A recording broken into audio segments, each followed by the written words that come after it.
2 వారాల తరువాత హెడీ మరింతగా వనకసాగింది. అయితే ఆ ఆత్మ గురించి హెడీ తండ్రి ఆండ్రూ మొదట్లో నమ్మలేదు. కానీ కొన్ని రాత్రుల తర్వాత ఆండ్రూ కూడా ఆ ఆత్మదాడికి గురయ్యాడు.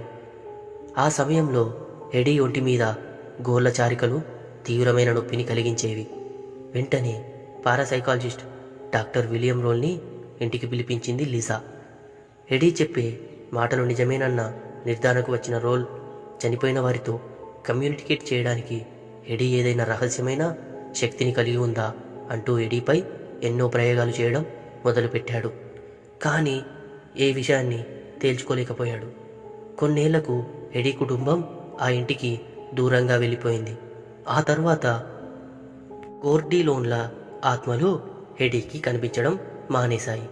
కానీ ఇప్పటికీ హెడీని చీకటి నీడలు, వికృత రూపాలు, జంతు ఆత్మలు భయపెడుతూనే ఉన్నాయట. హెడీకి సాధారణమైన జీవితం గడపాలనే ఆశే ఆమెను ప్రపంచానికి దూరంగా బ్రతికేలా చేస్తుంది. కానీ హెడీకి ఆత్మలు, దుష్టశక్తులు కనిపించడం మాత్రం ఆగలేదు. దురదృష్టవశాత్తు హెడీ తండ్రి ఆండ్రూ 45 ఏళ్ల వయసులో 2012లో మరణించాడు. అసలు హెడీ చెప్పింది నిజమేనా? అబద్ధమైతే అంత చిన్నపిల్ల కోర్టిలోన్ల ఆత్మల కథలను ఎలా ఊహించగలిగింది? చనిపోయిన వారితో మాట్లాడే శక్తి హెడీకి నిజంగానే ఉందా?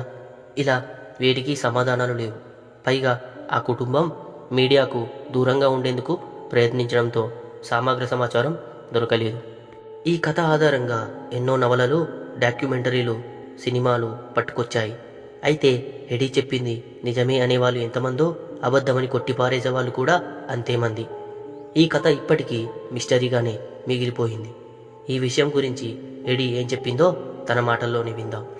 ఎప్పుడైతే దుష్టాత్మలు కనిపించడం మొదలయ్యాయో అప్పటి నుండి సమస్యలు మొదలయ్యాయి. ప్రతిరోజు ఇలా జరగకూడదు నేను కోరుకుంటున్నాను. ఎందుకంటే నా జీవితం చాలా భిన్నంగా ఉంటుంది. నేను ఇలాంటి వాటితో పేరు పొందాలనుకోవట్లేదు. ప్రజలు కొంతమంది విశ్వసిస్తారు, కానీ మరికొంతమంది మమ్మల్ని పిచ్చివాళ్ళుగా భావిస్తారు. ఇంటికి ఇప్పటికీ పరిస్థితిని అర్థం చేసుకోవడానికి, ఇలాగే ధైర్యంగా ఉండటానికి ప్రయత్నిస్తూనే ఉంటాను.